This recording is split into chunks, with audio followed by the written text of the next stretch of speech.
Saudara-saudari dan anak-anak yang terkasih dalam Kristus, dari Novisiat SVD Kuburuteng Manggarai Flores NTT, saya Pastor Freddy Hadin SVD menyampaikan ucapan selamat jumpa lagi lewat siraman rohani. Hari ini Minggu 24 Oktober 2021. Injil hari ini diambil dari Markus bab 10 ayat 46 sampai 52. Kita diingatkan supaya selalu hidup dalam iman. Marilah kita berdoa memohon penerangan Roh Kudus. Dalam nama Bapa dan Putra dan Roh Kudus. Amin. Tuhan dan Allah kami, puji dan syukur kami haturkan kepadamu karena Engkau selalu mendengarkan permohonan manusia yang sangat membutuhkan pertolongan. Tuhan, kasihanilah kami orang berdosa dan gerakkanlah hati kami untuk selalu menghantar sesama yang membutuhkan pertolongan kepadamu. Tuhan, utuslah Roh Kudus-Mu, terangilah pikiran dan hati kami, agar sabda-Mu yang akan kami dengar dapat kami pahami dengan baik, dan isi pesan-Mu dapat kami hayati dan amalkan dalam hidup harian kami. Doa ini kami sampaikan dengan perantaran Kristus Tuhan kami. Amin. Tuhan sertamu dan sertamu juga. Inilah Injil Yesus Kristus menurut Markus bab 10 ayat 46 sampai 52. Dimuliakanlah Tuhan. Lalu tibalah Yesus dan murid-muridnya di Yeriko.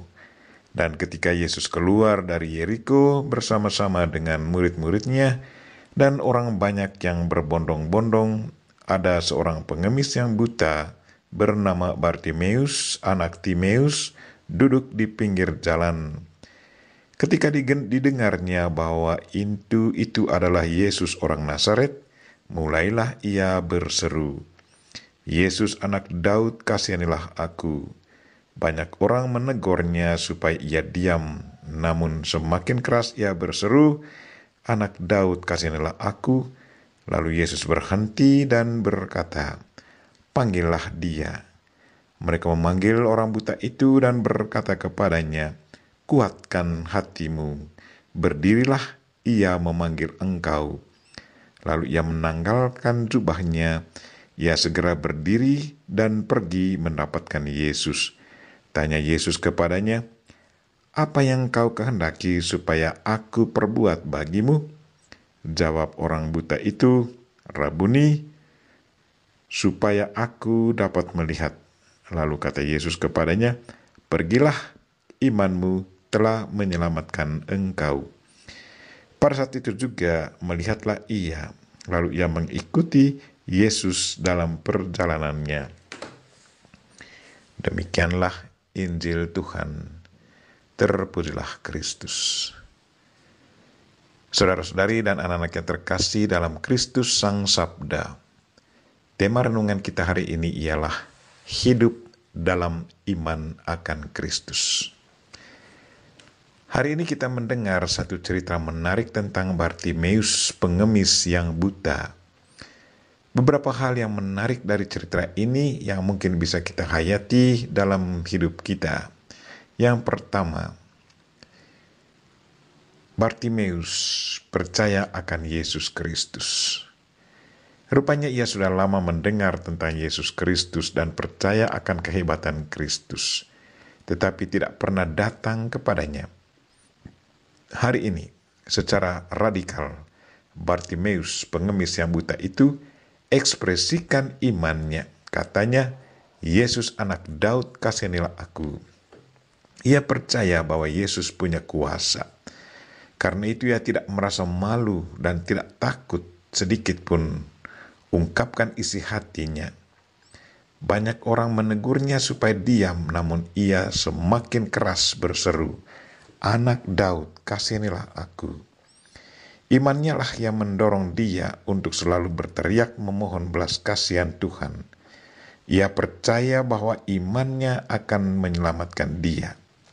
Imannya akan menggerakkan hati Yesus untuk menjawab permohonannya. Imannya akan Yesus menyembuhkan matanya yang buta. Apakah kita memiliki iman seperti Bartimeus, pengemis yang buta ini? Yang kedua, Bartimeus tanggalkan jubahnya. Rupanya sudah lama dia merasa nyaman dengan perlindungan yang dimilikinya dalam bentuk jubah yang dipakainya. Kini dia merasa jubah lamanya tidak menjamin keselamatannya. Imannya akan Yesus mendorong dia untuk tanggalkan perlindungan duniawinya. Tanggalkan manusia lamanya. Tanggalkan apa yang selalu menjadi ketergantungannya di masa lampau. Imannya akan Kristus sungguh kuat. Kini ia memberi diri seutuhnya kepada Yesus dan biarkan Yesus Kristus menjadi jaminan utama keselamatannya. Apakah kita juga memiliki iman seperti Bartimeus? Apakah kita juga bertingkah seperti Bartimeus yang melepaskan manusia lama, lalu kenakan manusia baru, kenakan Yesus Kristus, sehingga kita bisa melihat Tuhan? Yang ketiga, Bartimeus berdiri dan pergi mendapatkan Yesus. Ia keluar dari status quo-nya, keluar dari lingkungan lama, keluar dari manusia lama kepada manusia baru, keluar dari lingkungan kegelapan yang membuat jiwanya buta dan miskin.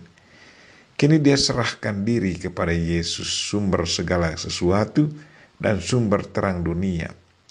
Dia sungguh percaya bahwa bersama Yesus ia alami kebahagiaan. Apakah kita rela melepaskan diri dari kelekatan manusiawi kita, lalu merangkul Kristus sebagai sumber kekuatan dan jaminan keselamatan kita? Yang keempat, Bartimeus sadar akan kebutuhan hakikinya, yaitu mau melihat. Sudah lama ia tinggal dalam kegelapan, kini ia mau hidup dalam terang, mau melihat keindahan Tuhan, melihat keindahan alam ciptaan Tuhan, melihat segala sesuatu dengan mata iman yang diberikan Kristus. Sejak lama ia hanya bergantung pada kemampuan manusia yang terbatas. Sekarang dia merubah cara hidupnya, tinggalkan ketergantungannya pada kemampuan manusiawinya, dan beralih kepada Kristus yang adalah sumber segala sesuatu, baik untuk memenuhi kebutuhan duniawi maupun kebutuhan di surga kelak. Apakah kita juga selalu mengandalkan Tuhan selain kemampuan yang sudah diberikan Tuhan kepada kita? Dan yang terakhir, sebagai ungkapan rasa syukur, Bartimeus mengikuti Yesus Kristus. Kristus menjadi fokus kehidupannya. Kristus menjadi pedoman hidupnya. Bersama Kristus ia alami kebahagiaan. Apakah kita selalu bersyukur kepada Tuhan yang memberi kita berkat setiap hari dan memberi diri untuk selalu setia dan jalankan perintah Tuhan dengan penuh tanggung jawab? Saudara-saudari dan anak-anak yang terkasih dalam Kristus, hidup dalam iman berarti hidup untuk Kristus dan mencintai Dia dengan sepenuh hati. Mencintai Dia dengan sepenuh hati baru bisa terwujud dalam hidup kita. Kalau kita selalu laksanakan apa yang diajarkannya kepada kita, seperti mencintai sesama lewat perbuatan nyata. Marilah saudara-saudari dan anak-anak yang terkasih, kita berdoa semoga Tuhan selalu menguatkan iman kita, sehingga kita selalu kuat menghadapi godaan dan tantangan hidup. Bersama Tuhan, pasti kita selamat. Kita memohon Bunda Maria untuk selalu mendoakan kita. Amin. Marilah kita mohon berkat Tuhan. Tuhan sertamu dan sertamu juga.